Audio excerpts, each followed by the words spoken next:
ਬਹੁਤ ਹੀ ਸਤਿਕਾਰਯੋਗ ਗੁਰੂ ਰੂਪ ਗੁਰੂ ਸਾਰੇ ਖਾਲਸਾ ਜੀ। ਆਓ ਸਭ ਤੋਂ ਪਹਿਲਾਂ ਗੁਰਦੇਵ ਪਾਤਸ਼ਾਹ ਦੀ ਬਖਸ਼ਿਸ਼ ਪਵਿੱਤਰ ਫਤਿਹ ਬੁਲੰਦ ਕਰੀਏ। ਸਤਿਕਾਰ ਸਹਿਤ ਆਖਣਾ ਜੀ, ਵਾਹਿਗੁਰੂ ਜੀ ਕਾ ਖਾਲਸਾ, ਵਾਹਿਗੁਰੂ ਜੀ ਕੀ ਫਤਿਹ। ਬੇਸ਼ੱਕ ਕਿ ਜਿੰਨੇ ਵੀ ਅਸੀਂ ਸੋਸ਼ਲ ਮੀਡੀਆ ਦੇ ਨਾਲ ਜੁੜੇ ਹੋਏ ਲੋਕ ਹਾਂ, ਸਾਰੇ ਹੀ ਜਾਣਦੇ ਹਾਂ ਕਿ ਕੁਝ ਦਿਨਾਂ ਤੋਂ ਸਰਦਾਰ ਭਗਤ ਸਿੰਘ ਦਾ ਮੁੱਦਾ ਬਹੁਤ ਹੀ ਸਰਗਰਮ ਰਿਹਾ। ਉਸ ਦੇ ਬਾਰੇ ਜਿਹੜੇ ਲੈਫਟਿਸਟ ਨੇ ਉਹਨਾਂ ਦੀ ਕੀ ਰਾਏ ਸੀ, ਜਾਂ ਸਿੱਖ ਵਿਚਾਰਧਾਰਾ ਦੇ ਅਨੁਕੂਲ ਉਸ ਨੂੰ ਕਿਸ ਤਰ੍ਹਾਂ ਵਿਚਾਰਿਆ ਗਿਆ, ਇਹ ਸਾਰੀ ਇੱਕ ਲੰਬੀ ਚਰਚਾ ਜਿਹੜੀ ਆ ਉਹ ਕਾਫੀ ਦਿਨਾਂ ਤੋਂ ਚੱਲਦੀ ਰਹੀ ਹੈ। ਪਰ ਫਿਰ ਵੀ ਜਿਸ ਮੁੱਦੇ ਦੇ ਬਾਰੇ ਮੈਂ ਤੁਹਾਡੇ ਨਾਲ ਹੁਣ ਕੁਝ ਵਿਚਾਰ ਸਾਂਝੇ ਕਰਨੇ ਨੇ, ਉਹ ਮੁੱਦਾ ਇੱਕ ਤਸਵੀਰ ਦੇ ਬਾਰੇ ਹੈ, ਜਿਹੜੀ ਤਸਵੀਰ ਮੀਡੀਆ ਦੇ ਵਿੱਚ ਆਈ ਅਤੇ ਜਿਸ ਦੇ ਬਾਰੇ ਸਾਡੇ ਇੱਕ ਦੋ ਵੀਰਾਂ ਨੇ ਦਾਅਵਾ ਕੀਤਾ ਕਿ ਇਹ ਸਰਦਾਰ ਭਗਤ ਸਿੰਘ ਦੀ ਤਸਵੀਰ ਹੈ। ਬੇਸ਼ੱਕ ਕਿ ਇਹ ਦਾਅਵਾ ਕਿਸੇ ਲੈਫਟਿਸਟ ਆਈਡੀਓਲੋਜੀ ਭਾਵ ਕਿ ਕਿਸੇ ਖੱਬੀ ਪੱਖੀ ਵਿਚਾਰਧਾਰਾ ਵਾਲੀ ਧਿਰ ਨੇ ਨਹੀਂ ਕੀਤਾ, ਨਾ ਕਿਸੇ ਨੈਸ਼ਨਲਿਸਟ ਨੇ ਕੀਤਾ ਹੈ, ਨਾ ਉਹਦੇ ਪਰਿਵਾਰ ਨੇ ਕੀਤਾ ਹੈ, ਅਤੇ ਨਾ ਕਿਸੇ ਕਾਮਰੇਡ ਜਾਂ ਕਮਿਊਨਿਸਟ ਨੇ ਕੀਤਾ। ਭਾਵ ਕਿ ਉਸ ਦੀ ਵਿਚਾਰਧਾਰਾ ਨੂੰ ਜਿਹੜੀਆਂ ਪ੍ਰਣਾਈਆਂ ਜਥੇਬੰਦੀਆਂ ਨੇ ਉਹਨਾਂ ਦੇ ਵਿੱਚੋਂ ਕਿਸੇ ਨੇ ਵੀ ਇਸ ਦਾ ਦਾਅਵਾ ਨਹੀਂ ਕੀਤਾ। ਪਰ ਸਾਡੇ ਇੱਕ ਦੋ ਸਿੱਖ ਵੀਰ ਜਿਹੜੇ ਨੇ ਉਹਨਾਂ ਨੇ ਇਸ ਤਸਵੀਰ ਬਾਰੇ ਪਿਛਲੇ ਸਮੇਂ ਦੇ ਵਿੱਚ ਇਹ ਦਾਅਵਾ ਕੀਤਾ ਕਿ ਇਹ ਤਸਵੀਰ ਸਰਦਾਰ ਭਗਤ ਸਿੰਘ ਦੀ ਹੈ। ਇਸ ਤਸਵੀਰ ਦੇ ਬਾਰੇ ਮੈਂ ਪਿਛਲੇ ਵਿਖਿਆਨ ਦੇ ਵਿੱਚ ਵੀ ਸਪਸ਼ਟ ਕੀਤਾ ਸੀ, ਭਾਵੇਂ ਕਿ ਉਸ ਵੇਲੇ ਮੇਰੇ ਕੋਲ ਇੰਨੇ ਜ਼ਿਆਦਾ ਸਬੂਤ ਨਹੀਂ ਸਨ, ਪਰ ਫਿਰ ਵੀ ਇਸ ਤਸਵੀਰ ਦੇ ਬਾਰੇ ਦੱਸਣ ਦਾ ਯਤਨ ਕੀਤਾ ਸੀ ਕਿ ਇਹ ਤਸਵੀਰ ਫਾਰੂਖਾਬਾਦ ਦੇ ਨਵਾਬ ਤਫਜ਼ਲ ਹੁਸੈਨ ਖਾਨ ਦੀ ਹੈ ਅਤੇ ਇਸ ਨੂੰ ਭਗਤ ਸਿੰਘ ਬਣਾ ਕੇ ਨਾ ਪੇਸ਼ ਕੀਤਾ ਜਾਵੇ। ਸੋ ਮੇਰਾ ਕਹਿਣ ਤੋਂ ਭਾਵ ਕੇਵਲ ਇੰਨਾ ਸੀਗਾ ਕਿ ਅਸੀਂ ਇਸ ਤਸਵੀਰ ਦੇ ਆਸਰੇ ਜਿਹੜੀ ਗਲਤ ਜਾਣਕਾਰੀ ਦੇਣ ਦਾ ਸਬੱਬ ਨਾ ਬਣੀਏ। ਪਰ ਫਿਰ ਵੀ ਸ਼ਾਇਦ ਉਹਨਾਂ ਸਾਡੇ ਵੀਰਾਂ ਦੀ, ਉਹਨਾਂ ਸੱਜਣਾਂ ਦੀ ਉਸ ਦੇ ਬਾਰੇ ਜਿਹੜੇ ਤੱਥ ਪੇਸ਼ ਕੀਤੇ ਗਏ ਸੀ ਉਹਦੇ ਤੋਂ ਕੋਈ ਤਸੱਲੀ ਨਾ ਹੋਈ, ਅਤੇ ਉਹਨਾਂ ਨੇ ਫਿਰ ਵੀ ਇਸ ਗੱਲ ਨੂੰ ਜਾਰੀ ਰੱਖਿਆ ਕਿ ਨਹੀਂ, ਇਹ ਤਸਵੀਰ ਤਾਂ ਸਰਦਾਰ ਭਗਤ ਸਿੰਘ ਦੀ ਹੈ। ਕੁਝ ਮੇਰੇ ਖਿਆਲ ਦੇ ਨਾਲ ਇੱਕ ਚੰਗੀ ਹੈ, ਇੱਕ ਸਾਰਥਕ ਚਰਚਾ ਸੀ, ਔਰ ਕੁਝ ਉਹਨਾਂ ਦੇ ਸਵਾਲ ਵੀ ਸੀ ਮੇਰੇ ਖਿਆਲ ਦੇ ਨਾਲ ਜਿਨ੍ਹਾਂ ਨੂੰ ਵਿਚਾਰਨਾ ਬਹੁਤ ਜ਼ਰੂਰੀ ਹੈ। ਉਹ ਸਵਾਲ ਮੈਂ ਤੁਹਾਡੇ ਨਾਲ ਇਕੱਲਾ ਹੀ ਨਹੀਂ ਵਿਚਾਰਾਂਗਾ, ਬਲਕਿ ਇੱਕ ਇਸਲਾਮਿਕ ਸਕਾਲਰ ਵੀ ਮੇਰੇ ਨਾਲ ਹੋਣਗੇ ਜਿਹੜੇ ਇਹਦੇ ਬਾਰੇ ਤੱਥਾਂ ਸਹਿਤ ਤੁਹਾਡੇ ਨਾਲ ਕੁਝ ਵਿਚਾਰ ਸਾਂਝੇ ਕਰਨਗੇ। ਪਰ ਫਿਰ ਵੀ ਜਿਹੜੇ ਉਹਨਾਂ ਦੇ ਜਿਹੜੇ ਸਵਾਲ ਉਹਨਾਂ ਦੇ ਮਨ 'ਚ ਪੈਦਾ ਹੁੰਦੇ ਸੀ, ਉਹ ਪਹਿਲਾ ਸਵਾਲ ਤਾਂ ਇਹ ਸੀ ਕਿ 1857 ਦਾ ਗਦਰ, ਜਿਸ ਨੂੰ ਬੇਸ਼ੱਕ ਕਿ ਸਿੱਖ ਇਤਿਹਾਸਕਾਰਾਂ ਨੇ, ਚਾਹੇ ਉਹ ਡਾਕਟਰ ਗੰਡਾ ਸਿੰਘ ਨੇ, ਇੱਥੋਂ ਤੱਕ ਜੇਕਰ ਡਾਕਟਰ ਗੰਡਾ ਸਿੰਘ ਨੂੰ ਛੱਡ ਵੀ ਦਈਏ ਤਾਂ ਵੀ ਜਿਹੜੇ ਮਜ਼ੂਮਦਾਰ ਜਾਂ ਹੋਰ ਕਈ ਇਤਿਹਾਸਕਾਰ ਨੇ ਉਹਨਾਂ ਨੇ ਇਸ ਨੂੰ ਨਾ ਤਾਂ ਆਜ਼ਾਦੀ ਦੀ ਪਹਿਲੀ ਜੰਗ ਮੰਨਿਆ ਹੈ ਅਤੇ ਨਾ ਹੀ ਇਸ ਨੂੰ ਆਜ਼ਾਦੀ ਦੀ ਜੰਗ ਜਿਹੜੀ ਆ ਉਸ ਦੇ ਬਾਰੇ ਉਹਨਾਂ ਨੇ ਇਸ ਦਾ ਕੋਈ ਆਧਾਰ ਸਿਰਜਿਆ ਕਿ ਇਸ ਨੂੰ ਆਜ਼ਾਦੀ ਦੀ ਜੰਗ ਕਿਹਾ ਜਾਵੇ। ਪਰ ਫਿਰ ਵੀ ਇਸ ਗਦਰ ਦੇ ਵਿੱਚ ਜਿਹੜੇ ਲੋਕਾਂ ਦਾ ਨੁਕਸਾਨ ਹੋਇਆ, ਜਿਨ੍ਹਾਂ ਨੇ ਸਮਰਪਣ ਦੇ ਨਾਲ ਇਸ ਗਦਰ ਦੇ ਵਿੱਚ ਹਿੱਸਾ ਲਿਆ, ਬੇਸ਼ੱਕ ਕਿ ਸਿੱਖ ਜਿਹੜੀ ਕੌਮ ਸੀ ਉਹ ਇਸ ਪੱਖ ਤੋਂ ਬਿਲਕੁਲ ਲਾਂਭੇ ਰਹੀ, ਪਰ ਫਿਰ ਵੀ ਇਸ ਦਾ ਜ਼ਿਕਰ ਕਰਨਾ ਬੜਾ ਜ਼ਰੂਰੀ ਹੈ। ਕਿਉਂਕਿ ਅਕਸਰ ਵਿਕੀਪੀਡੀਆ ਦੇ ਉੱਪਰ ਜਦੋਂ ਅਸੀਂ ਜ਼ਿਕਰ ਕਰਦੇ ਹਾਂ, ਤਾਂ ਜਦੋਂ ਵਿਕੀਪੀਡੀਆ ਦੇ ਉੱਪਰ ਖੋਜ ਕਰਕੇ ਅਸੀਂ ਤਫਜ਼ਲ ਹੁਸੈਨ ਦਾ ਜਿਹੜਾ ਨਾਮ ਹੈ ਉਹਨੂੰ ਖੋਜਦੇ ਹਾਂ, ਤਾਂ ਉਹਦੇ ਸਾਹਮਣੇ ਇੱਕ ਬਜ਼ੁਰਗ ਦੀ ਫੋਟੋ ਜਿਹੜੀ ਸਾਡੇ ਸਾਹਮਣੇ ਆ ਜਾਂਦੀ ਹੈ। ਅਤੇ ਫਿਰ ਇੱਕ ਸਵਾਲ ਪੈਦਾ ਹੋ ਜਾਂਦਾ ਹੈ ਕਿ ਜੇਕਰ ਫਾਰੂਖਾਬਾਦ ਵਾਲਾ ਨਵਾਬ ਜਿਹੜਾ ਤਫਜ਼ਲ ਹੁਸੈਨ ਸੀ, ਜੇਕਰ ਉਸ ਨੂੰ ਦੇਸ਼ ਨਿਕਾਲਾ ਦੇ ਦਿੱਤਾ ਗਿਆ, ਤਾਂ ਫਿਰ ਇਹ ਜਿਹੜਾ ਬਜ਼ੁਰਗ ਹੈ ਇਹ ਤਸਵੀਰ ਕਿਸ ਦੀ ਹੈ, ਜਾਂ ਜਿਸ ਬਜ਼ੁਰਗ ਦੀ ਤਸਵੀਰ ਵਿਕੀਪੀਡੀਆ ਦੇ ਵਿੱਚ ਪ੍ਰਕਾਸ਼ਿਤ ਹੁੰਦੀ ਹੈ ਉਹ ਕੌਣ ਹੈ। ਦਰਅਸਲ ਸਮੱਸਿਆ ਇਹ ਹੈ ਕਿ ਤਫਜ਼ਲ ਹੁਸੈਨ ਉਸੇ ਸਮੇਂ ਦੇ ਵਿੱਚ ਇੱਕ ਜਾਂ ਦੋ ਨਹੀਂ ਬਲਕਿ ਤਿੰਨ ਸ਼ਖਸ ਹਨ, ਔਰ ਤਿੰਨੇ ਹੀ ਸਮਕਾਲੀ ਹਨ। ਔਰ ਇਹ ਅਕਸਰ ਇੱਕ ਮੈਨੂੰ ਲੱਗਦਾ ਹੈ ਕਿ ਕੇਵਲ ਇਸਲਾਮ ਦੇ ਵਿੱਚ ਹੀ ਨਹੀਂ ਬਲਕਿ ਸਿੱਖਾਂ ਦੇ ਵਿੱਚ ਵੀ ਕਈ ਵਾਰੀ ਜਦੋਂ ਇੱਕ ਸਮਕਾਲੀ ਦੋ ਹਮ ਨਾਮ ਹੁੰਦੇ ਨੇ ਤਾਂ ਕਿਤੇ ਨਾ ਕਿਤੇ ਕੁਝ ਘਟਨਾਵਾਂ ਜਿਹੜੀਆਂ ਨੇ ਉਹ ਆਪਸ ਦੇ ਵਿੱਚ ਇੰਟਰਮਿਕਸ ਹੋ ਜਾਂਦੀਆਂ ਨੇ। ਜਿਵੇਂ 18ਵੀਂ ਸਦੀ ਦੇ ਵਿੱਚ ਸਰਦਾਰ ਜੱਸਾ ਸਿੰਘ ਆਹਲੂਵਾਲੀਆ ਅਤੇ ਸਰਦਾਰ ਜੱਸਾ ਸਿੰਘ ਰਾਮਗੜੀਆ। ਸੋ ਬਹੁਤ ਸਾਰੇ ਜਿਹੜੇ ਗੈਰ ਸਿੱਖ ਇਤਿਹਾਸਕਾਰ ਨੇ ਕਈ ਵਾਰੀ ਉਹਨਾਂ ਦੇ ਨਾਵਾਂ ਜਾਂ ਘਟਨਾਵਾਂ ਦਾ ਜ਼ਿਕਰ ਕਰਦੇ ਜਿਹੜੇ ਉਹ ਵੀ ਕਿਤੇ ਨਾ ਕਿਤੇ ਭੁਲੇਖੇ ਦਾ ਸ਼ਿਕਾਰ ਹੋ ਜਾਂਦੇ ਨੇ, ਕਿਉਂਕਿ ਨਾਮ ਇੱਕ ਹੈ।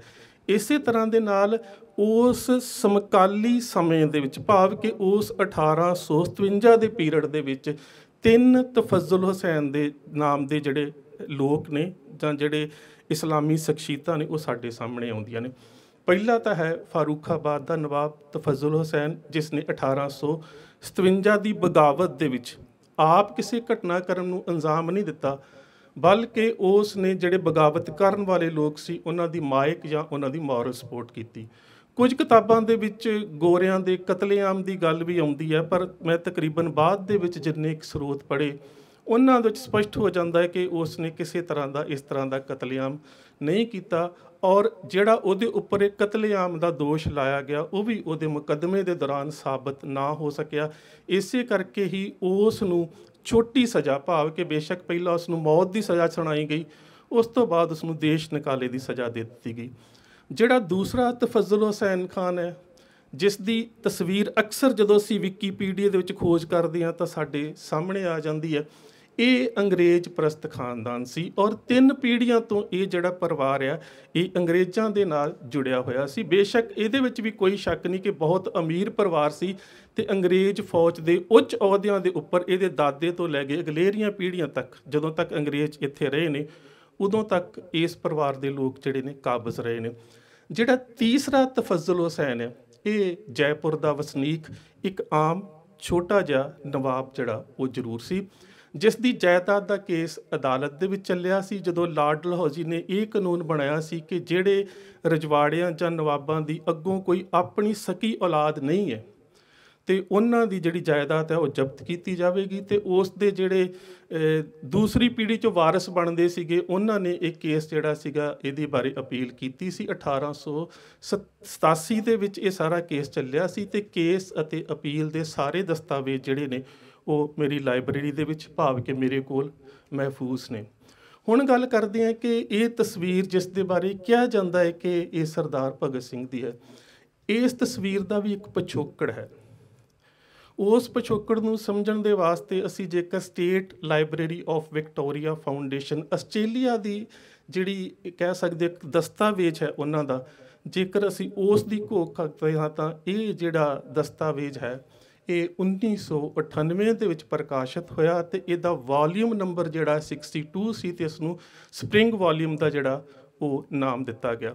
ਇਸ ਦਾ ਜਿਹੜਾ ਇਹ ਜਰਨਲ ਹੈ ਉਹਨਾਂ ਦਾ, ਇਸ ਲਾਇਬ੍ਰੇਰੀ ਦਾ, ਇਸ ਦਾ ਨਾਮ ਲਾ ਟਰੌਬ ਹੈ। ਇਸ ਦੀ ਵੀ ਪੂਰੀ ਕਾਪੀ ਮੇਰੇ ਕੋਲ ਪਈ ਹੈ। ਵੈਸੇ ਤਾਂ ਇੰਟਰਨੈਟ ਦੇ ਉੱਪਰ ਵੀ ਅਵੇਲੇਬਲ ਹੈ, ਪਰ ਉਹ ਬੜੀ ਘੱਟ ਰੈਜ਼ੋਲੇਸ਼ਨ ਦੇ ਵਿੱਚ ਹੋਣ ਕਰਕੇ ਤਸਵੀਰ ਦੀਆਂ ਜਿਹੜੀਆਂ ਗਹਿਰਾਈਆਂ ਨੇ ਉਹਨੂੰ ਸਮਝਣਾ ਥੋੜ੍ਹੀ ਔਖ ਹੁੰਦੀ ਹੈ। ਪਰ ਇਹ ਆਸਟ੍ਰੇਲੀਆ ਦੀ ਲਾਇਬ੍ਰੇਰੀ ਤੋਂ ਜੇਕਰ ਤੁਸੀਂ ਔਨਲਾਈਨ ਮੰਗਵਾਉਣਾ ਹੋਵੇ ਤਾਂ ਤਕਰੀਬਨ $25 ਦੇ ਵਿੱਚ ਉਹ ਹਾਰਡ ਕਾਪੀ ਜਿਹੜੀ ਹੈ ਉਹ ਇਸ ਦੀ ਉਹ ਸੇਲ ਕਰਦੇ ਨੇ, ਅਤੇ ਉਹਨਾਂ ਦੇ ਕੋਲ ਅਵੇਲੇਬਲ ਹੈ। ਹੁਣ ਸਮੱਸਿਆ ਇਹ ਹੈ ਕਿ ਇਸੇ ਹੀ ਲਾ ਟਰੌਬ ਜਰਨਲ ਦੇ ਵਿੱਚ ਜਿਹੜਾ 39 ਨੰਬਰ ਸਫ਼ੇ ਦੇ ਉੱਪਰ ਇੱਕ ਲੇਖ ਹੈ, ਇਮੇਜਿਸ ਆਫ ਇੰਪਾਇਰਸ ਆਫ 1858 to 1852, ਭਾਵ ਕਿ ਇਹ ਜਿਹੜੀ ਤਸਵੀਰ ਹੈ ਇਹ ਦਾ ਜਿਹੜਾ ਉਸ ਵੇਲੇ ਖਿੱਚਣ ਦਾ ਕਾਲ ਹੈ ਉਹ 1858 ਤੋਂ ਲੈ ਕੇ 1877 ਤੱਕ ਦੀਆਂ ਜਿਹੜੀਆਂ ਤਸਵੀਰਾਂ ਨੇ ਉਹਨਾਂ ਦੇ ਵਿੱਚ ਸ਼ਾਮਲ ਕੀਤਾ ਗਿਆ। ਮਾफ़ ਕਰਨਾ, ਪਹਿਲਾਂ ਮੈਂ 1872 ਕਹਿ ਗਿਆ ਸੀ, ਪਰ 1877 ਤੱਕ ਦੀਆਂ ਤਸਵੀਰਾਂ ਉਹਦੇ ਵਿੱਚ ਸ਼ਾਮਲ ਕੀਤੀਆਂ ਗਈਆਂ। ਅਤੇ ਹੁਣ ਇਹ ਤਾਂ ਸਾਨੂੰ ਸਾਰਿਆਂ ਨੂੰ ਪਤਾ ਹੈ ਕਿ ਸਰਦਾਰ ਭਗਤ ਸਿੰਘ ਜਿਹੜੇ ਨੇ ਉਹਨਾਂ ਦੀ ਫਾਂਸੀ ਦੇਣ ਦਾ ਜਿਹੜਾ ਸਾਲ ਹੈ ਉਹ 1923 ਦੇ ਵਿੱਚ ਹੈ। ਸੋ ਕਿਤੇ ਨਾ ਕਿਤੇ ਪਹਿਲੀ ਗੱਲ ਤਾਂ ਹੈ ਕਿ ਇਹ ਜਿਹੜੀਆਂ ਤਸਵੀਰਾਂ ਨੇ ਇਹਨਾਂ ਦੀ ਜਿਹੜੀ ਤਾਰੀਖਾਵਲੀ ਹੈ ਕੋਈ ਆਪਸ ਦੇ ਵਿੱਚ ਕਿਤੇ ਸਾਂਝੀ ਨਹੀਂ ਹੁੰਦੀ। ਦੂਸਰੀ ਗੱਲ ਕਿ ਜਿਸ ਦੇ ਕੋਲ ਇਹ ਤਸਵੀਰਾਂ ਸੀ, ਸਰ ਹੈਨਰੀ ਬਰਕਲੇ, ਜਿਸ ਨੇ ਇਹ ਫੋਟੋਗ੍ਰਾਫੀ ਦੀ ਕਲੈਕਸ਼ਨ ਕੀਤੀ, ਉਹਦੇ ਮੁਤਾਬਕ ਮੈਂ ਉਹਦਾ ਥੋੜ੍ਹਾ ਜਿਹਾ ਦੱਸ ਦੇਵਾਂ ਕਿ ਉਹਦੇ ਅਨੁਸਾਰ 7 ਜਨਵਰੀ 1858, ਭਾਵ ਕਿ ਸਰਦੀਆਂ ਦੇ ਦਿਨ, ਅਤੇ ਇਸ ਤਸਵੀਰ ਨੂੰ ਜਿਹੜਾ ਨੰਬਰ ਦਿੱਤਾ ਗਿਆ ਉਹ ਹੈ LTAEF 40, ਅਤੇ ਉਹਨਾਂ ਦੇ ਮੁਤਾਬਕ ਇਹਨਾਂ ਨੂੰ ਜਿਹੜੀ ਸਜ਼ਾ ਹੈ ਉਹ 1859 ਦੇ ਵਿੱਚ ਹੋਈ। ਹੁਣ ਇਹਦੇ ਥੋੜ੍ਹਾ ਜਿਹਾ ਪਿਛੋਕੜ ਨੂੰ ਜਾਣਨਾ ਬਹੁਤ ਜ਼ਰੂਰੀ ਹੈ, ਕਿਉਂਕਿ ਇਹ ਜਿਹੜੀ ਤਸਵੀਰ ਹੈ ਉਦੋਂ ਖਿੱਚੀ ਗਈ ਜਦੋਂ ਸਰਦੀਆਂ ਦਾ ਸਮਾਂ ਸੀ, ਭਾਵ ਕਿ 7 ਜਨਵਰੀ 1858, ਜਦੋਂ ਉਸ ਨੇ ਅੰਗਰੇਜ਼ ਆਫਿਸਰ ਜਾਂ ਜੁਡੀਸ਼ੀਅਲ ਮੈਜਿਸਟਰੇਟ ਦੇ ਸਾਹਮਣੇ ਆਤਮ ਸਮਰਪਣ ਕੀਤਾ। ਸੋ ਜੇਕਰ ਤੁਸੀਂ ਇਸ ਤਸਵੀਰ ਨੂੰ ਸਮਝੋ ਤਾਂ ਉਹਦੇ ਬਾਰੇ ਥੋੜ੍ਹੀ ਅੱਗੇ ਗੱਲ ਕਰਦੇ ਹਾਂ। ਖੈਰ, ਜਿਹੜਾ ਇਹ ਹੈਨਰੀ ਬਰਕਲੇ ਸੀਗਾ ਇਹ 1863 ਦੇ ਵਿੱਚ ਮੌਰੀਸ਼ੀਅਸ ਦਾ ਗਵਰਨਰ ਰਿਹਾ।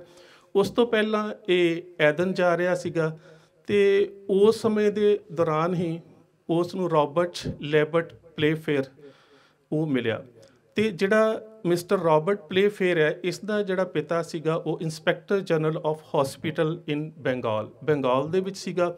ਅਤੇ ਉਸ ਨੇ ਇਹ ਕਾਫੀ ਤਸਵੀਰਾਂ ਜਿਹੜੀਆਂ ਉਸ ਸਮੇਂ ਦੀਆਂ ਸੀਗੀਆਂ, ਤਕਰੀਬਨ 1852 ਤੋਂ ਲੈ ਕੇ 1880 ਕੁ ਤੱਕ ਦੀਆਂ ਤਸਵੀਰਾਂ ਜਿਹੜੀਆਂ ਉਸਨੇ ਡਾਕਟਰ ਜੌਨ ਮੈਕੌਸ਼ ਦੇ ਕੋਲੋਂ ਲਈਆਂ ਸੀ, ਜਿਸ ਦੀ ਇੱਕ ਕਿਤਾਬ ਦੇ ਵਿੱਚ ਵੀ ਇਹ ਤਸਵੀਰ ਪਬਲਿਸ਼ ਹੋਈ ਸੀ, ਇੰਡੀਅਨ ਫੋਟੋਗ੍ਰਾਫੀ ਮੈਨੂਅਲ।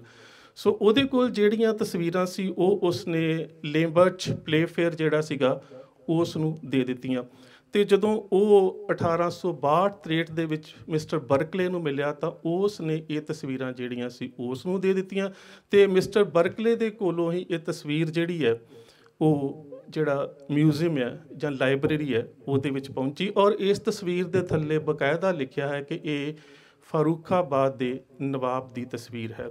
ਔਰ ਦੂਸਰੀ ਗੱਲ, ਮੈਂ ਜਿਹੜੀ ਪਹਿਲਾਂ ਵੀ ਗੱਲ ਤੁਹਾਡੇ ਨਾਲ ਸਾਂਝੀ ਕੀਤੀ ਸੀ ਕਿ ਇਹ ਜਿਹੜੀ ਤਸਵੀਰ ਹੈ ਇਹ ਜਨਵਰੀ ਦੇ ਵਿੱਚ ਸਰਦੀਆਂ ਦੇ ਮਹੀਨੇ ਦੇ ਵਿੱਚ ਖਿੱਚੀ ਗਈ, ਅਤੇ ਜੇਕਰ ਤੁਹਾਨੂੰ ਉਸ ਤਸਵੀਰ ਦੀ ਜਿਹੜੀ ਕਿ ਵੱਡੀ ਰੈਜ਼ੋਲੇਸ਼ਨ ਦੇ ਵਿੱਚ ਹੈ ਉਹਦੀ ਲੋੜ ਹੋਵੇ ਤਾਂ ਉਹ ਮੇਰੀ ਲਾਇਬ੍ਰੇਰੀ ਦੇ ਵਿੱਚ ਪਈ ਹੋਈ ਹੈ।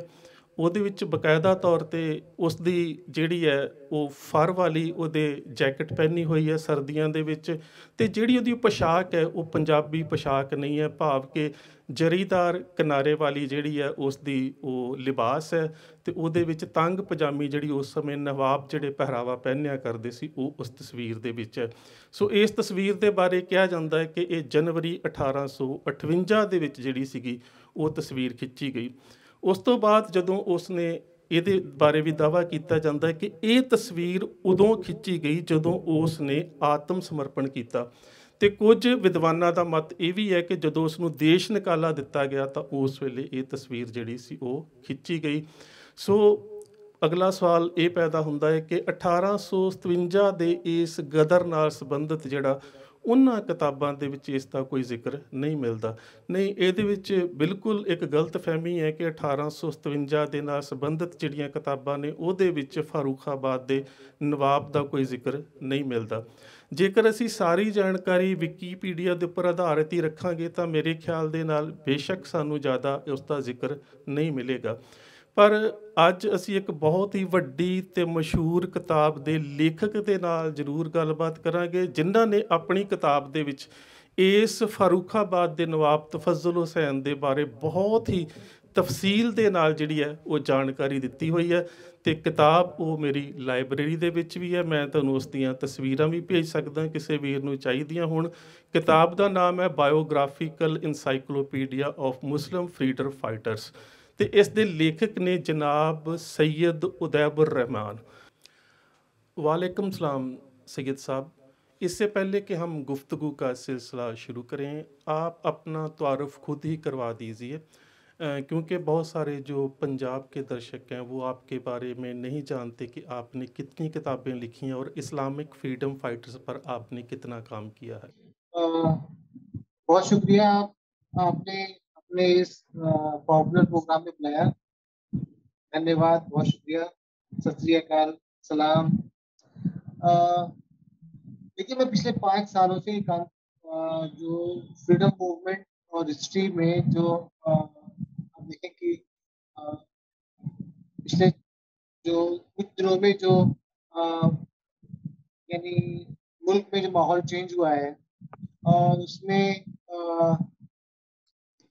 जो हिस्ट्री को जो रिराइटिंग का जो प्रोजेक्ट है उसको अगर आप देखें तो लगेगा कि हिंदुस्तान में, इंडिया में मुसलमानों ने कोई खास काम नहीं किया, यानी बल्कि जो कुछ थोड़ा बहुत भी काम आजकल आपको दिखेगा वो थोड़ा निगेटिव सेंस में दिखेगा।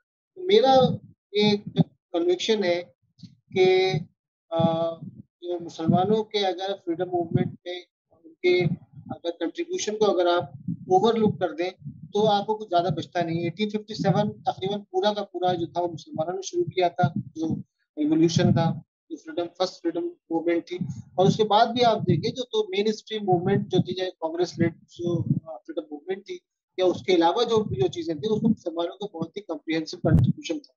उसके बगैर अगर आप देखें कि फ्रीडम मिल जाती मुल्क को और मुल्क आज़ाद हो जाता तो मुमकिन नहीं है।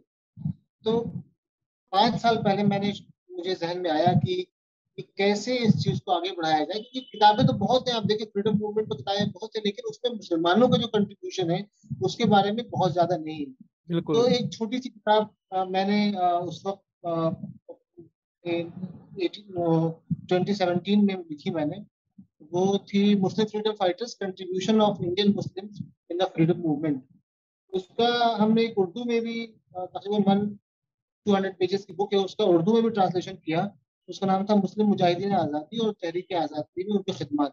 ये सिर्फ उसमें 44 या 45 मुस्लिम जो फ्रीडम मूवमेंट थे, वो जो पर्सनालिटीज थी जो इन्वॉल्व थे, उनके बारे में है।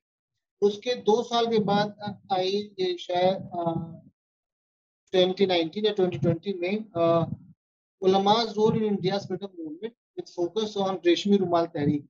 तो रेशमी रुमाल तहरीक के बारे में लोग जानते ही नहीं कि क्या हुआ और कैसे शुरू की और कैसे लोग जेल में गए। सैकड़ों लोग तकरीबन 20 साल तक जेल में रह गए। अ, उसके बारे में हम बाद में बात करेंगे। फिर उसके बाद जो है वो मेरी किताब अभी जो last year I, biographical encyclopedia of Indian Muslim freedom fighters, जिसमें तकरीबन हमने 125 जो है जो प्रोमिनेंट फ्रीडम फाइटर्स थे उनका हमने बायोग्राफी उसमें दी है। और 8-10 महीने में तकरीबन उसके 3 एडिशन उसके रिप्रिंट्स आ चुके हैं। It has got ट्रेमेंडस response. Syed साहब, तो फजल हुसैन खां जो नवाब फर्रुखाबाद के थे, उनकी तस्वीर मीडिया पर भी शाया हो रही है और बताया जा रहा है कि ये भगत सिंह की तस्वीर है। आपने फर्रुखाबाद के नवाब के बारे में काफ़ी जो काम किया है, जहाँ जो आपने किताब लिखी है biographical encyclopedia of Muslim freedom fighters, उसमें भी आपने बखूबी ज़िक्र किया है। क्योंकि दरअसल ऐसे लगता है कि एक जो नवाब जिनकी जो बुज़ुर्ग हालात में है, जिनकी तस्वीर विकीपीडिया पर आती है, वो फर्रुखा नगर के थे। और जिनकी तस्वीर के बारे में कहा जाता है कि जब भगत सिंह की तस्वीर है, ये फर्रुखाबाद के थे। तीसरे के बारे में हम पहले भी कह चुके हैं कि वो जयपुर के थे। तो आप इस तस्वीर के बारे थोड़ा सा तफसील में ज़रूर बयान करें। देखिए, फजल हुसैन खान के बारे में जो ये कंट्रोवर्सी है, पहले भी नहीं, पहले भी थी, ये पहली बार नहीं हुई है कि वो पिक्चर जो थी शहीद भगत सिंह की थी या फजल हुसैन साहब की थी। मैं कहता हूँ कि तस्वीर से अगर आप हटके हुए देखें तो दोनों ने जबरदस्त काम किया था। दोनों ने, भगत सिंह की जो कुर्बानी है मुल्क के लिए और फजल हुसैन की जो कुर्बानी है मुल्क के लिए, बहुत जबरदस्त थी। दोनों को अप्रिशिएट करना चाहिए। लेकिन जो पिक्चर जो अभी चल रही है, जो वायरल हो रही है, ये शहीद भगत सिंह की नहीं है, नवाब तफजल हुसैन साहब की है, जो फर्रुखाबाद के नवाब थे। और 1844-45 में वो नवाब बने वहाँ के। और उसके बाद जब 1857 की जो पहली जंग आज़ादी थी, जब शरीक शहीद जब वो शुरू हुई, तो तफजल हुसैन खान ने उसमें, यानी डायरेक्ट उसमें इन्वॉल्व नहीं थे, उन्होंने मैटेरियल सपोर्ट प्रोवाइड किया था। बहुत सारी किताबों में लिखा है कि उन्होंने जो है वो आ, आ, क्या नाम, तकरीबन डजन्स ऑफ अंग्रेजों को उसमें मार दिया जंग में। एक्चुअली वो माहौल ऐसा था कि उसमें आप देखें कि 1857 और 1858, जब एक साल तकरीबन ये पहली जंग आज़ादी चली, तो अब खुद अंग्रेजों ने जो लिखा है वो कि उसके बाद जो जब जब आज़ादी को, जब यानी फर्स्ट फ्रीडम मूवमेंट को उन्होंने सप्रेस कर दिया, तो उसके बाद उन्होंने किस लार्ज स्केल पर किलिंग, रैपिंग और लूटिंग का वो किया। पूरे पूरे शहरों को उन्होंने तबाह कर दिया। शहरों के जो सेंटर्स थे उन्होंने तबाह कर दिए। जो उन्होंने 1857 के बाद जो उसमें, एक्चुअली वो जो उनके बारे में डिस्क्रिप्शन आता है नवाब तफजल हुसैन खान के बारे में, कि तफजल हुसैन ने उसमें डजन, यानी दर्जनों अंग्रेज औरतों और मर्दों का मर्डर किया और उसके बाद उसकी वजह से उनको गिरफ्तार किया। तो ये जो नरेशन है, ये बिल्कुल ही गलत है। एक तो ये कि तफजल हुसैन खान उसमें खुद डायरेक्टली इन्वॉल्व नहीं थे, उन्होंने सिर्फ मोरल और मेटेरियल सपोर्ट किया था। उन्होंने खुद जाकर कहीं लड़ाई नहीं लड़ी, खुद कहीं तलवार नहीं उठाई, खुद राइफल नहीं उठाई।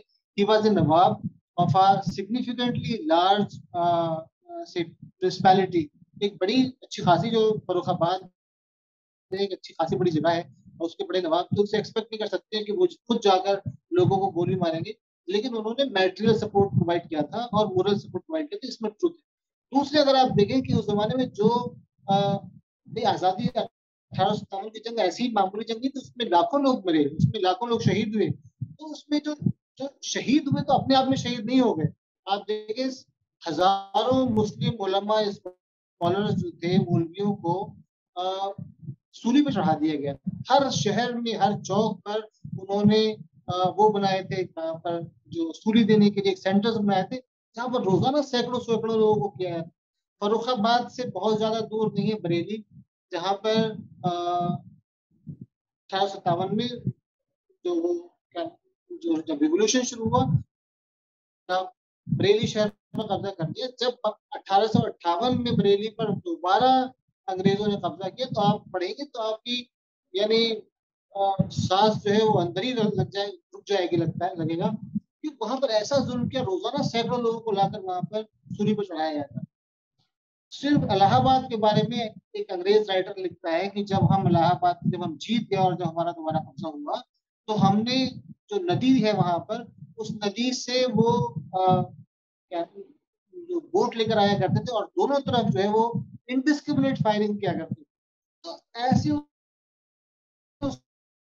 उसमें ये सोचना कि आप जो है वो 50 अंग्रेज या 60 अंग्रेजों की जान दी, अगर इनोसेंट थे तो वापस गलत बात है, लेकिन उस जो बैकग्राउंड चल रहा था उसमें हर अंग्रेज को एज ए दुश्मन लिया जा रहा था, एज ए एनिमी लिया जा रहा था, एज ए राइट, यानी बिल्कुल सही टारगेट के तौर पर उसको लिया जा रहा था। और अंग्रेज जो थे, they were not doing any sort of taking any peaceful measures to sort of suppress. They were killing all around. तो उसके मुकाबले में अगर आप कहें कि 57 लोगों को वहाँ फर्रुखाबाद में 50-60 लोगों को जो उन्होंने लिखते हैं बाज हिस्टोरियन, इंग्लिश हिस्टोरियंस कि उन्होंने उनको मारा, तो दैट इज वो कुछ नहीं था उसके बारे में, तबाही के बारे में, उसके मुकाबले में जो अंग्रेजों ने पूरे हिंदुस्तान में, खासतौर पर नॉर्थ इंडिया और वेस्टर्न इंडिया में उन्होंने जारी रखी। तो नवाब तफज्जुल हुसैन खान को आप देखिए, उनका एक बड़ा कैरेक्टर था कि उन्होंने लैंड सपोर्ट लैंड किया। फिर जब उनसे बाद में 1858 वो 1858 में अंग्रेज ने उनको एक लेटर भेजा कि आप सरेंडर कर दिए, जो वहाँ का कमिश्नर था। तो उन्होंने कहा मैं कैसे सरेंडर कर दूं, तो उसने उनको एक लेटर लिख के दिया, इसमें कहा कि आप खिलाफ कुछ नहीं किया जाएगा, कोई एक्शन नहीं लेगा। उसमें यह था कि जिसने डायरेक्ट रिस्पॉन्सिबल नहीं है किलिंग का, उसको हम माफ कर देंगे, उसके खिलाफ हम कोई केस यानी एक्शन नहीं लेंगे। और क्योंकि वो 1858 में जो क्वीन की तरफ से प्रोक्लेमेशन आ गया था कि जो भी इनोसेंट लोग हैं जिन्होंने नहीं किया कुछ, उनके खिलाफ कुछ नहीं किया। आपने अपनी किताब में नवाब फर्रुखाबाद का बहुत तफसील से जिक्र किया है। कुछ और मालूमात है जो आप हमारे साथ शेयर करना चाहते हैं? मेरे जो अब तक मैंने स्टडी की है उसके मुताबिक ये पिक्चर जो है ये 1858 की है, जब उनको गिरफ्तार किया गया और उसके बाद उन्हें रास्ते भेजा गया। क्योंकि एक अंग्रेज जो मेजर था, उस उसने एक डिस्क्रिप्शन दी कि उनको कि मैं एक नवाब को यहाँ से लेके जा रहा था सूरत तक, तो उससे जो उनकी थोड़ी सी जो गुफ्तगू हुई है, वो गुफ्तगू भी हिस्ट्री की बुक्स में है, और उसको मेरी किताब में भी उसके बारे में तज़किरा है कि क्या गुफ्तगू थी और क्या उसने कहा था। उसने कहा था कि एक बस नवाब वाज इन 30s, वो तकरीबन 30-35 के पेटे में नवाब थे और उनकी हालत बहुत खराब थी, वो बंगश अफगान थे, उसने खुद बताया उसने। और तो मुझे ये लगता है कि तस्वीर जो थी 1858 जो 57 की तो हो नहीं सकती, 57 में तो वो खुद नवाब थे और he must be sort of looked royal at the time। लेकिन आप देखें कि उसी आदमी को जो बादशाह था, एक बड़ी सल्तनत का नवाब था एक बड़ी जगह का, वो जब उसने कुर्बानी दी मुल्क के लिए और अपने आप को झोंक दिया मुल्क के लिए, और अंग्रेजों ने जब पकड़ा तो नवाब की उन्होंने क्या वो की, जो भी उनको अपोज करता था उसको ऐसा क्रश करने की कोशिश की कि उसका कोई नामो निशान न रहे। सैयद साहब, वैसे तो हम तरीक़ के किसी भी तालिब को अगर हमारे साथ कोई बात करता है तो हम कहते हैं कि विकीपीडिया को बेस मान कर या विकीपीडिया को ऑथेंटिक मान पर कोई भी बात मत करें। पर फिर भी जब हम खोज करते हैं तो विकीपीडिया पर तो एक बुज़ुर्ग की तस्वीर हमारे सामने आ जाती है जिसका नाम भी तफज़्ज़ुल हुसैन खान है। और वो तस्वीर भी कह सकते हैं कि सबसे बड़ी दुविधा का कारण हमारे सामने वो तस्वीर है। वो तस्वीर किसकी है और आप उसके बारे में क्या जानते हैं? देखिए, ये तफज़्ज़ुल हुसैन जो है ये प्रोबेबली महाराष्ट्र के रहने वाले थे और ये मौलाना नहीं थे। बाद में उन्होंने दाढ़ी बढ़ा ली, जैसे जो रिलीजियस मुसलमान होते हैं या रिलीजियस सिख बुजुर्ग होते हैं, उनकी बड़ी बड़ी फ्लोइंग दाढ़ी।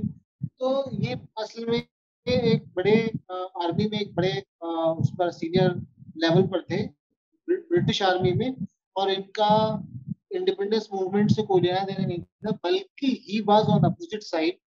मुसलमानों में देखिए, जब अंग्रेज आए तो अंग्रेजों ने जब अपनी फौज जो थी तो उसमें नेटिव लोगों को भी बहुत सारे लोगों को लिया, अपने ऑफिसर्स लिए। आप देखें, सर सैयद अहमद खान बहुत मशहूर आदमी थे, अलीगढ़ मुस्लिम यूनिवर्सिटी के फाउंडर थे, वो भी ब्रिटिश गवर्नमेंट के उसमें थे, एम्प्लॉयमेंट में।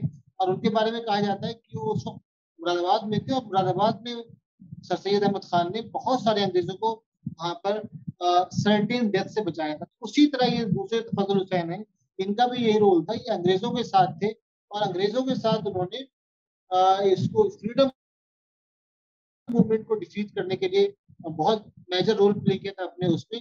और दूसरी चीज ये कि ये सिर्फ ये सिंगल आदमी नहीं, तफजुल हुसैन जो जिनके बारे में कहते हैं कि ये अंग्रेजों की फौज में थे, इनके बाप भी अंग्रेजों की फौज में थे, इनके दादा भी अंग्रेजों की फौज में थे, वो फौजदार थे। और उन्होंने 1801 या 1802 में जो दूसरी अंग्रेज और मराठा जंग हुई थी, उसमें बहुत बड़ा रोल अदा किया। और एक सवाल और है कि सैयद साहब, उनको जब ब्रितानिया सरकार ने देश निकाला दे दिया तो उन्हें कहाँ बेचा गया था?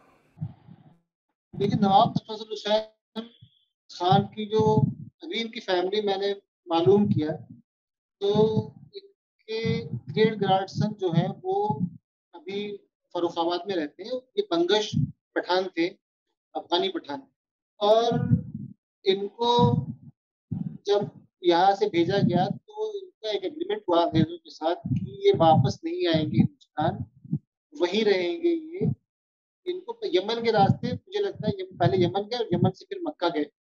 मक्का जो सऊदी अरब का बहुत मशहूर शहर है, और इस्लाम की मोस्ट प्रोमिनेंट पिलग्रिमेज साइट भी है, वहाँ हर साल मुसलमान हज करने जाते हैं। तो वहाँ उनको भेजा, जहाँ बहुत ही गुर्बत में उनका इंतकाल हुआ। उनके बारे में ये कहा जाता है कि एक एग्रीमेंट हुआ था कि ये इनकी जो जान की जो माफी है वो इस शर्त पर है कि वो दोबारा हिंदुस्तान वापस नहीं आएंगे। और अगर हिंदुस्तान वापस कभी भी उन्होंने हिंदुस्तान की जमीन पर कदम रखा तो he will be put to death, उनको फौरन फांसी की सजा दे दी जाएगी। तो जैसे हिस्टोरिक अकाउंट्स बताते हैं थोड़ा, यानी ये नहीं कि डायरेक्ट नहीं कहा गया, क्योंकि डायरेक्ट तो उस जमाने में वो उस जमाने के जो जर्नी थी वो बड़ी ट्रेजरस हुआ करती थी। तो इनको पहले हो सकता है यमन लेके गए, यमन सऊदी अरब के बराबर में दूसरा कंट्री है, और वहां से वो फिर खुद पैदल या किसी और सोर्स से वो मक्का चले गए। और सैयद साहब, क्या आप उनके इंतकाल के बारे में, कहाँ हुआ, कैसे हुआ, कब हुआ, उसके बारे में कुछ बता सकते हैं? क्योंकि वैसे तो हमें कुछ किताबें मिल गई हैं जिनमें उनके इंतकाल की तारीख मिलती है कि उनका इंतकाल मक्का शरीफ में हुआ, लेकिन फिर भी आप कुछ और हमारे साथ शेयर कर सकते हैं, कुछ और जानकारी जो आपने ख़ास उनके बारे में कुछ किताबों में पढ़ी हो या फिर आपने अपनी किसी और किताब में प्रकाशित की हो?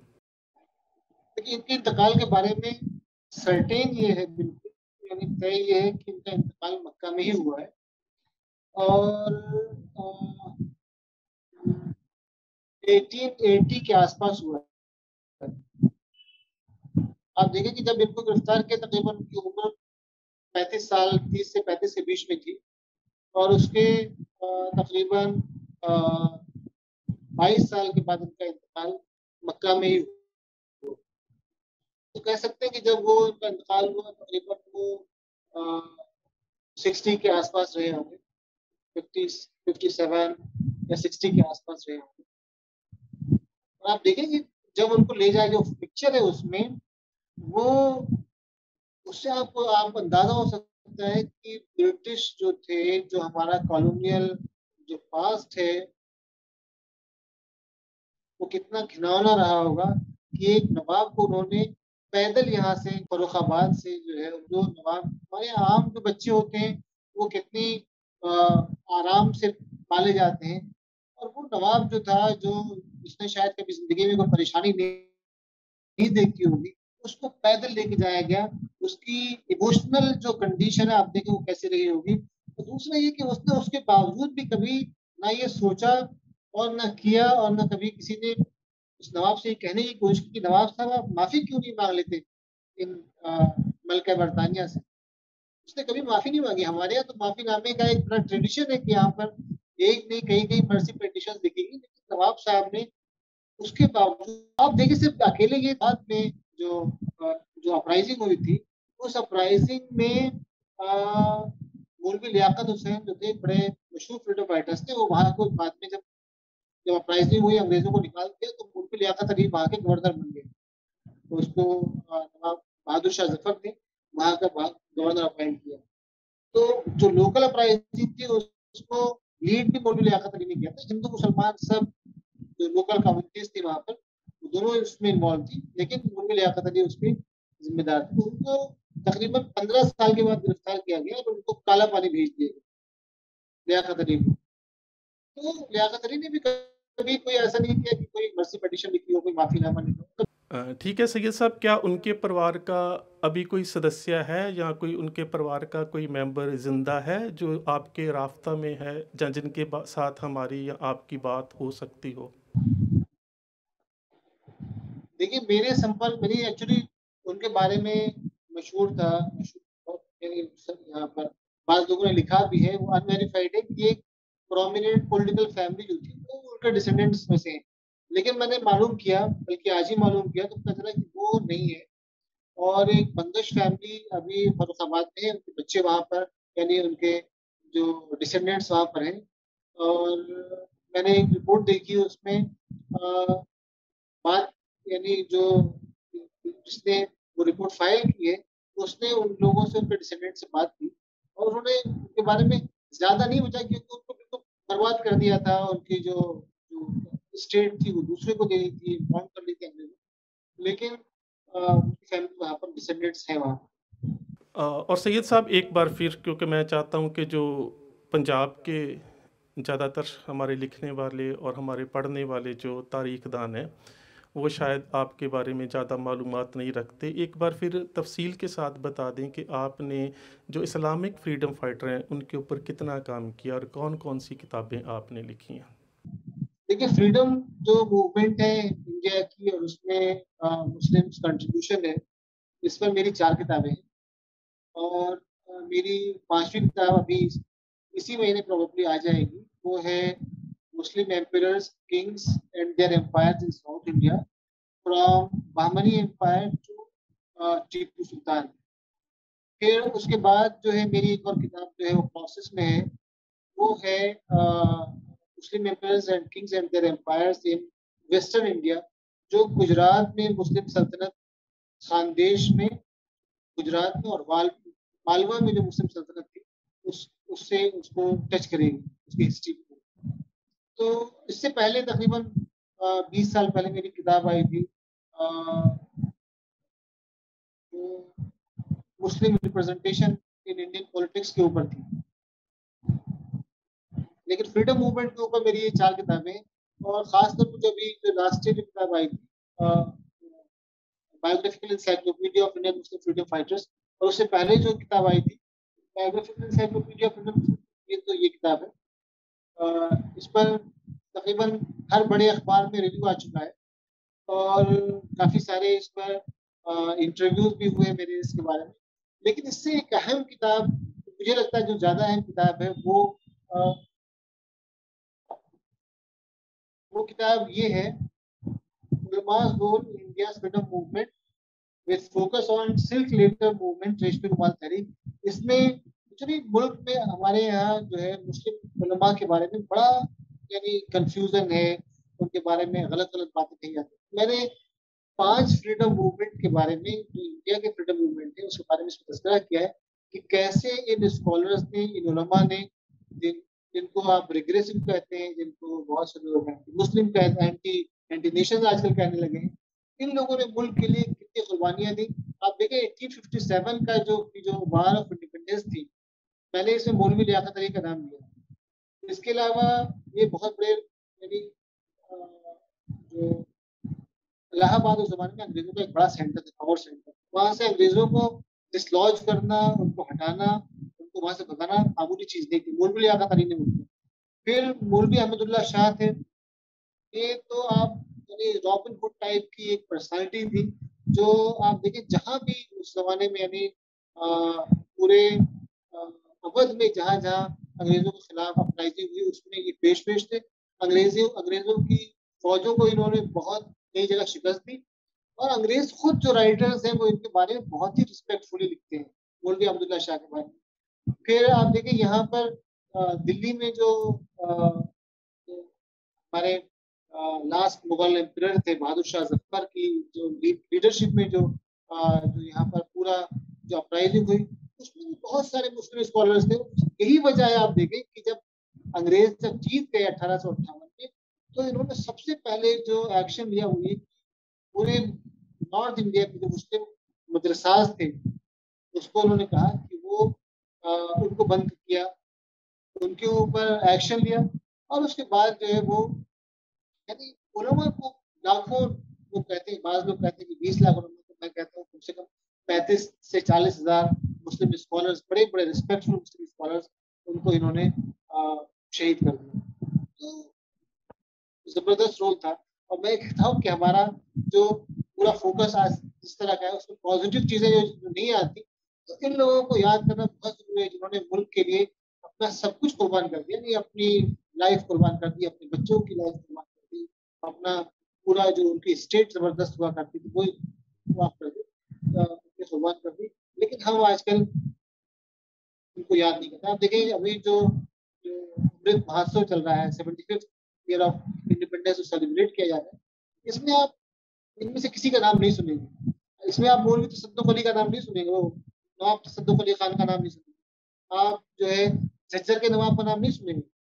बल्कि आप हरियाणा, जो पहले पंजाब में खुद आया करता था, हरियाणा में एक जगह झज्जर है और एक है फर्रुख नगर, दोनों में उसको मुसलमान नवाब थे और दोनों ने अपराइजिंग में हिस्सा लिया। बल्कि झज्जर का जो नवाब था उसने तो वो तो दिल्ली में उन्होंने मुगलों को काफी जो अपराइजिंग हुई तो यहाँ जो फौजें इकट्ठा हुई उन्होंने काफी सारे लोगों को यहाँ भेजा।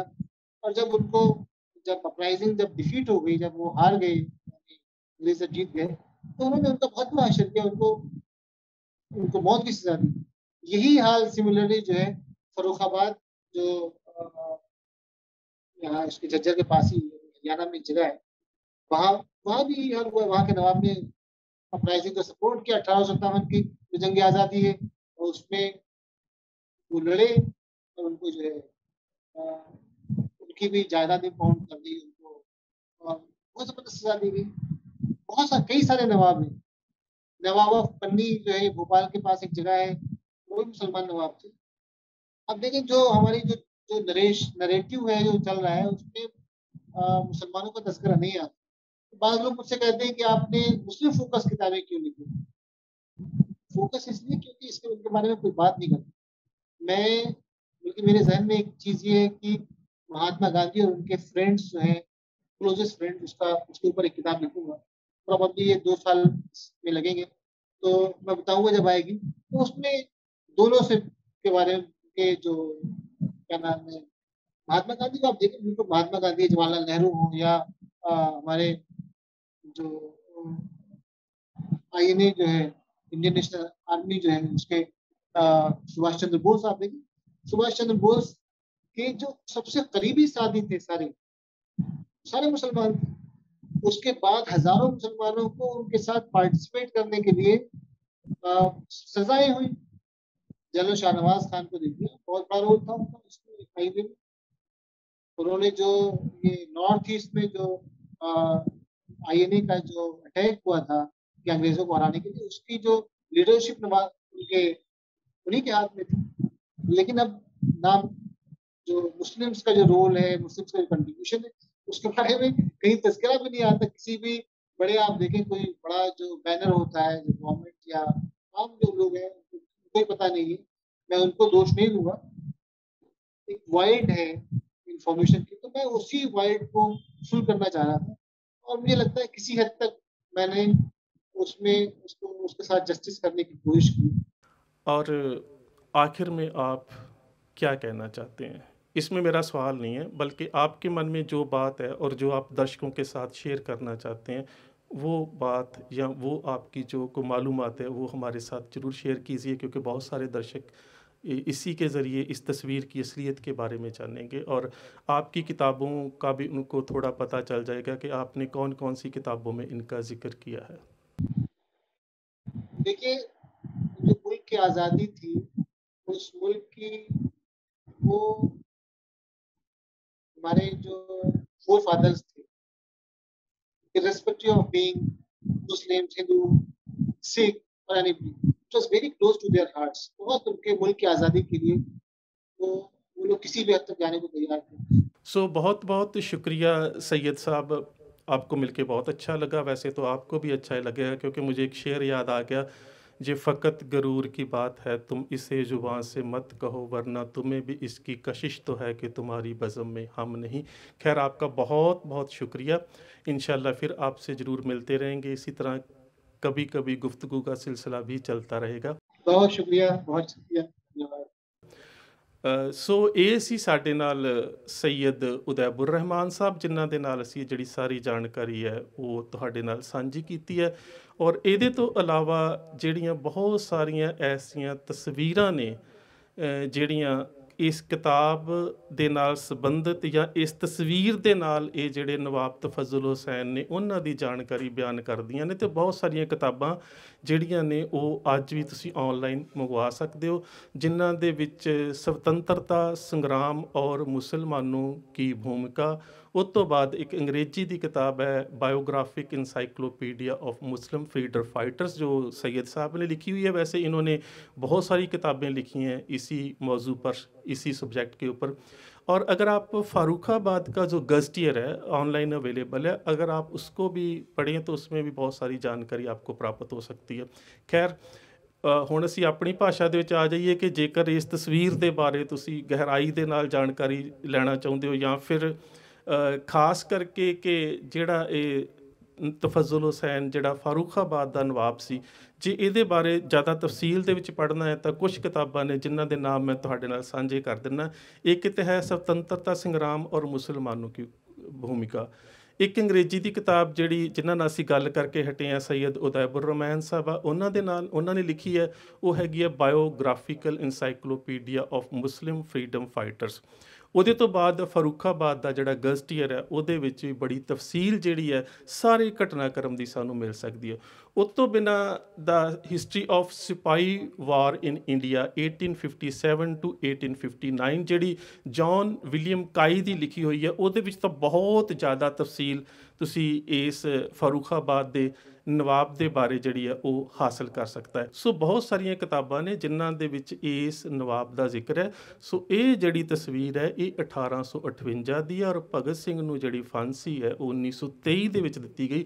ਸੋ ਇਹ ਦੋ ਜਿਹੜੀਆਂ ਮੈਂ ਕਹਿੰਦਾ ਕਿ ਸ਼ਖਸੀਅਤਾਂ ਨੂੰ ਕਨਫਿਊਜ਼ ਨਾ ਕੀਤਾ ਜਾਵੇ।